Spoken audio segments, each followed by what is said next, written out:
Ipapakita ko sa inyo ngayon ang aming kalan. Ayan, meron kaming mais. 2 kilo. Bili namin sa online. 100 per kilo. Then, ayan sa tihilin. Ito yung mga aso niya. Ayan. Ayan, paypayan natin mga guys. Ay, may apoy naman dito ba?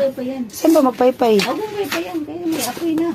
Pero pwede dito rin magpaypay. Ito pang ihip. Hindi yan naabot. O, ayan. Saan ang panghihip? Yan. Ito. Ay, nandiyan na yata. Ganyan.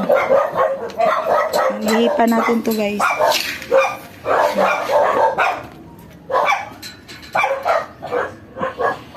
Ay, ganyan. Ay. May apoy naman na siya. Ay, alam mo na. Nangin pa ako ulit sa kanila.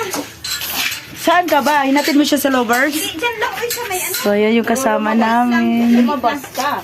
Sa gate. Sang gate. Yan, tapos pinagpabalot ako ng ulam